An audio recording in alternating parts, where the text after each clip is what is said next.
welcome back to my channel. It is officially the night of Halloween, so that means we are going to watch some horror stories. Okay, we have got to. And so I decided to wait for the night of Halloween so we can watch some horror stories. Okay, he's got 2 stories in there. I don't know. So we'll go ahead and get into the video. Make sure you like and subscribe. Okay, let's get started. Last year, I went to attend a Halloween party at one of my college friends' farmhouse. My friend Jack asked his parents to let us have their old farmhouse for a night for the party. We were all a bunch of basketball players, hence, the party was all about booze and silly jokes. At least, that's what I expected. Jack's father inherited this farmhouse from his father and kept it for weekend getaways. The farmhouse was 40 minutes drive from our college campus. We all decided to meet there with our backpacks at 5 p.m. sharp. I have always been a responsible adult, hence, my father didn't deny to lend me his car for this one night. We were 6 guys, including me and Jack. We hopped into the car, and Jack sat beside me to help me with the directions. After leaving the town area, we took a dusty road. The road continued between the forest. When we reached the farmhouse, it was almost 6 p.m. as we stopped near a store to get enough booze and snacks. It was a 2-story wooden house with a lake behind it. The area was secluded. I didn't see a single house throughout the entire journey. Everyone got quite excited. We started the preparations for the party. We brought a lot of spooky stuff for decorations. Fake cobwebs, crafted pumpkin face, candlelights, etc. Around 6:45, we finished the entire decoration and lit the candlelights and the fireplace. The house was looking dark and perfectly Halloween themed. We decided to keep the party downstairs to make less mess around the house. We put up some rock music and started to drink beer as everyone was cracking boys' jokes. The downstairs area had a broad dining space where we were all partying and a bathroom in the left corner. I noticed a big oil painting above the fireplace. It was a family painting. I could identify Jack's parents. They were standing with an old couple, which I think was Jack's grandparents, and with a woman sitting beside on a chair. She was wearing a silver bracelet on her hand. Her face appeared pale and she seemed sad. It felt like she wasn't interested to pose for the picture, but due to the family's sake, she just sat there. Seeing me looking at the picture, Jack said to me, "This picture was being painted right after my parents got married and came to visit my grandparents." I asked him, "Who is that woman in the painting?" Jack said, "That is my aunt. She went missing before I was born. My father said that Grandpa was the local sheriff in those days. He searched the entire area many times, but couldn't find her. Local people said that she ran away with her high school boyfriend, but Grandpa kept saying that she is in trouble. My father said Grandpa left this house ever since and never came back. He got a bit hysteric on his last days before death, saying he heard my aunt's voice many times inside this house." The atmosphere got a bit eerie as Jack finished his family story. One of our friends came to us and said, "Guys, let's enjoy this party. We have lots of booze to finish before dawn." Eventually, Jack and I joined the party and forgot all about this. Everyone was drinking like a maniac and the music started to get louder. The place was so deserted that we didn't have to worry about complaining neighbors. Around 12 p.m., all of us were drunk as hell and we realized we were out of beers. I told my friends, I am done with drinking for tonight. Also, I didn't want to drive in the morning with a terrible hangover, so I surrendered. But my friends wanted to drink more. Just when I was thinking how risky it will be to drive to that faraway store amidst the forest, Jack went upstairs and got an old worn-out key from his father's room. Everyone asked him what is he doing with an old rusty key. Jack said they had a wine cellar in the basement and some of its collections can be there still. As I was the sober one in comparison to others, I decided to go down to the cellar to grab a bottle of wine. The basement entrance was at the back of the house. I came outside with a flashlight and started to walk. It was quite chilly and the moon was showering pale silver light. The lake water sparkled in the moonlight and slow wind was coming from the lake. It created small waves in the lake water while making a whooshing sound. Crickets were chirping. I could also hear the sound of the lake water hitting the wooden deck. When I reached the basement door, I flashed the light around me once. It was quite scary to stand there all by myself. I decided to get the bottles fast and go to bed after handing them to my friends. Right. The lock on the door looked dusted. The key was not needed, as I noticed the lock was already broken. I pushed the door in, and it made a terrifying creaking sound. A dark stairway lied in front of me. I flashed my torchlight inside and saw a couple of wooden shelves down the basement. My footsteps started to create little creaking sound on the damp wooden stairs. The basement had a stuffy smell which made me realize no one came down here in years. Once I reached the basement, I walked towards the closet wooden shelf. It had a few bottles in it. Other shelves were almost empty. I took 2 bottles with me, and just when I turned to head back, I heard a soft squeaking sound coming behind the left side wall. First, I thought it might be a mouse or some other small animal. I flashed my light onto the wall, and the sound stopped. I ignored it and stepped on the stairs to go up. Just then, I heard that sound again. This time, the sound appeared a bit louder and it felt like someone whimpered. Sweat started to appear on my forehead. I was alone in an unknown house inside its dark, rusty basement at the Halloween night. Gathering all my courage, I flashed the light again at the wall, and my heart flunked to my throat. I saw a frail, skinny woman lying on the floor with her face hidden into her folded, skinny knees. The woman was wearing a torn-out blue skirt and a pale white top, and something was shining on her wrist. I was so drunk that my torchlight made her wrist shine vividly into my eyes. She was sobbing in a very soft voice. I was scared, almost about to run, but I spoke in my broken voice. "Hey, are you all right?" For a moment, I thought it could be some homeless person on Halloween night who decided to take shelter here. That also explains the broken lock. The woman started to lift her face up just when I heard my friend Jack's voice coming from outside. "Max, why is it taking you so long? Just grab 2 bottles and come on out, man." Hearing his voice, I got my courage back and I called him saying, I think there's a homeless person down here, Jack. She might be needing our help."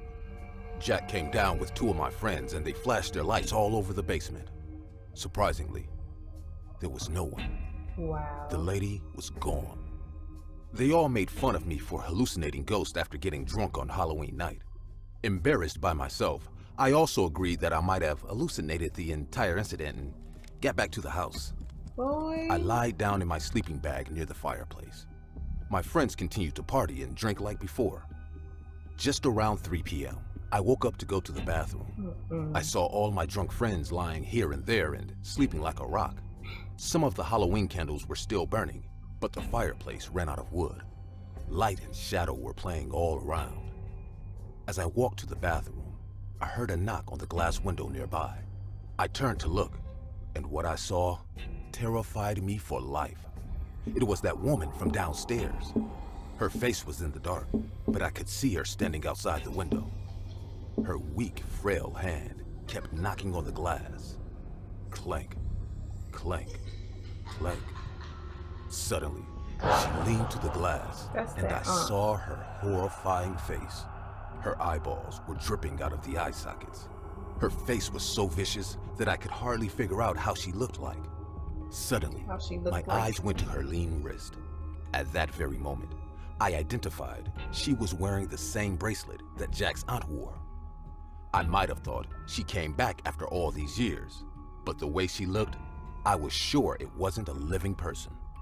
I screamed with the top of my lungs, and all of my friends woke up in horror. I pointed at the window, and we all saw that an evil-looking figure was standing outside our window. Everyone was already drunk enough to panic to the core. The woman started laughing hysterically and gestured us to follow her by moving her hand. We ran for our lives and got into the car. We all left immediately. What happened the next day was far more terrifying than this night. Hearing our story, Jack's parents thought his aunt actually came back. They called the cops, and we all got back to the farmhouse the next day. The cops started searching the property. While they were doing so, something reminded me of the basement. I took them to the basement, thinking they might find her there, where I saw her the first time.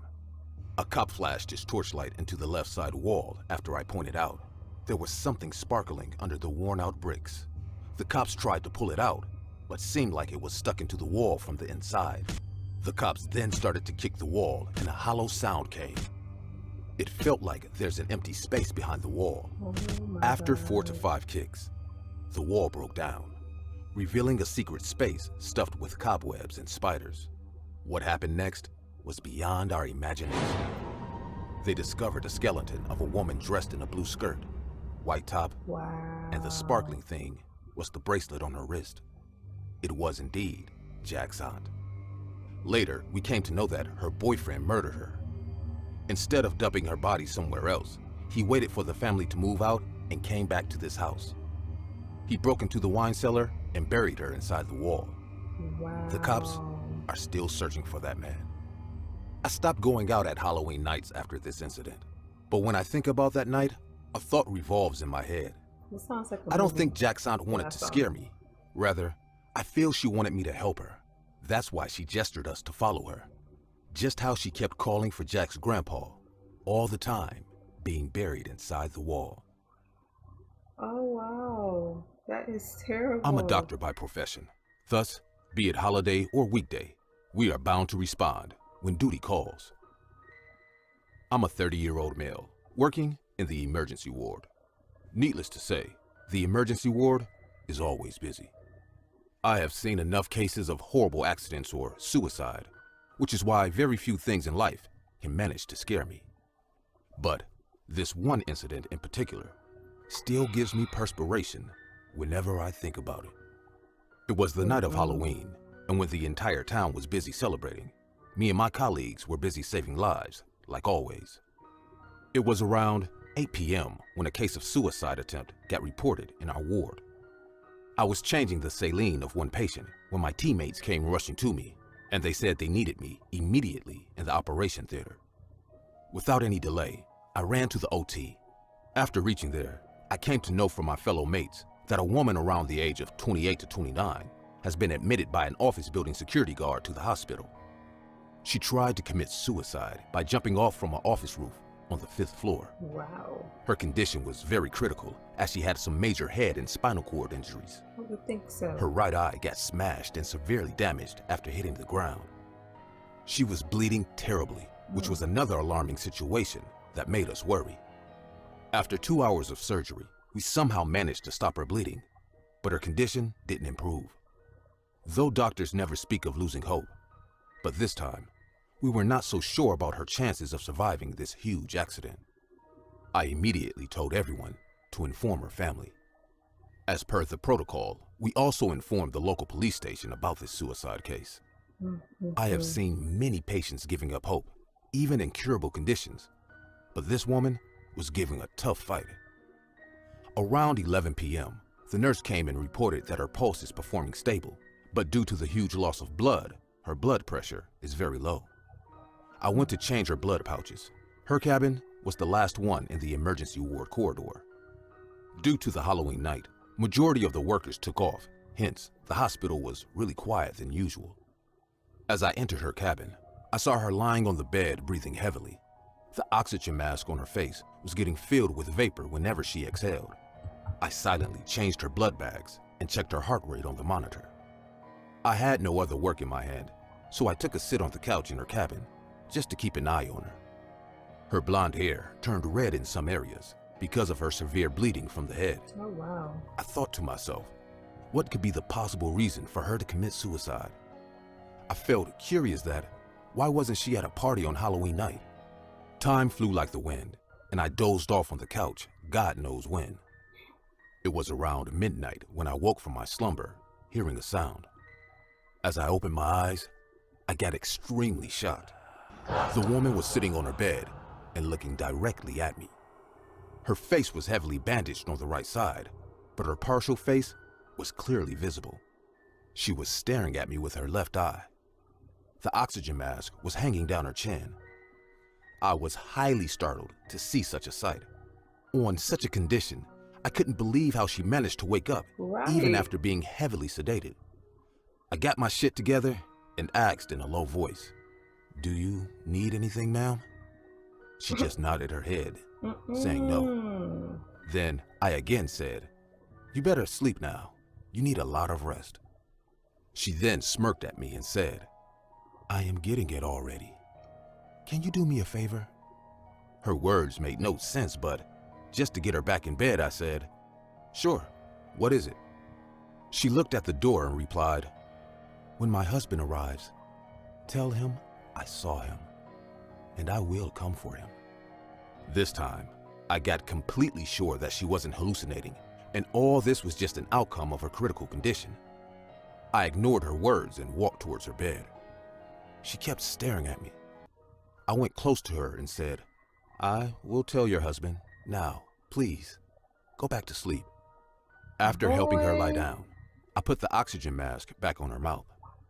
I thought if I stayed too long in her cabin, she might wake up again. So I let her rest and went to my chamber. My eyes went to the clock in the hall. It was 3:30 a.m. I got a bit surprised that how come no one came to visit her, but it was already too late, so I decided to call her husband myself first thing in the morning. The next morning around 7 a.m., I came out of my chamber to check on her. As I reached her cabin, I found her bed empty. There were even new sheets on her bed. First, I thought she might have been discharged on the request of her family, but that made me really angry.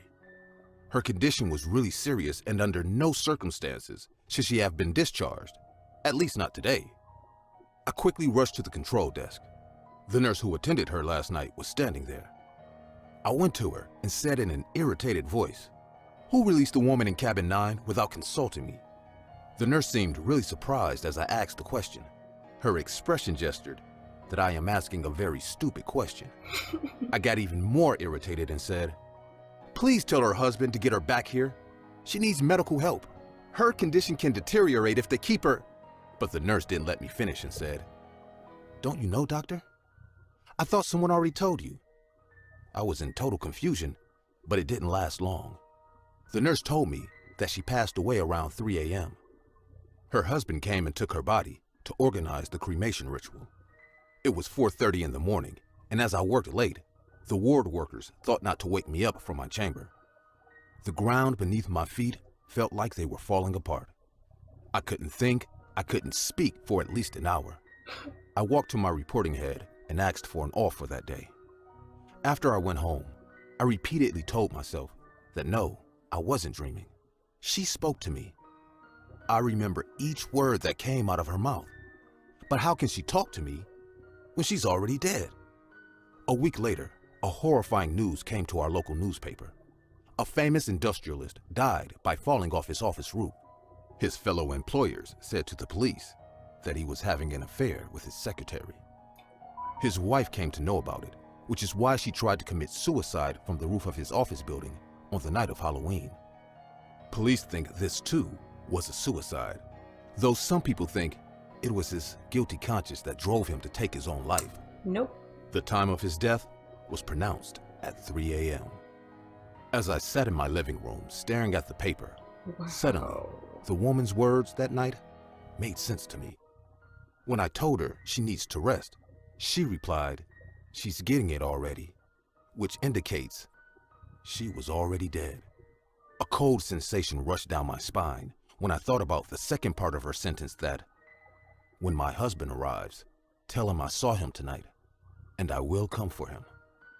Did a dead person really come back to announce her revenge on a Halloween night? And most of all, did she really get it? I don't know. Oh, you know. You definitely know.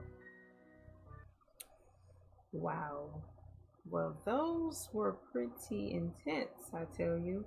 The first one definitely reminded me of a movie I watched once, Stir of Echoes. Kind of had that kind of thing happen where they found the girl in the wall or whatever. And she pretty much was trying to tell the guy in the house, about what her body was and all this stuff. Her spirit, I guess you could say. But that's kind of about what they remind me of. I don't know if y'all saw that, but that was a pretty good movie. And then the second story, that's crazy. Like, I don't know. I feel like stuff like that does happen to people where they speak to the dead through dreams or whatever. I definitely believe in that stuff. So I'm not gonna tell y'all why, but I do believe in that stuff. So that was definitely pretty creepy. I definitely think she was boarding him, and yeah, she got her revenge. She did what she said she was gonna do, so that's why you don't play with people. Can't be cheating and stuff. Like, you just might be married to a crazy one. But those were two very creepy stories for this Halloween. I hope y'all enjoyed them. I will be making a lot more videos. Just like, comment, and subscribe if you haven't already. And I will see you guys next time.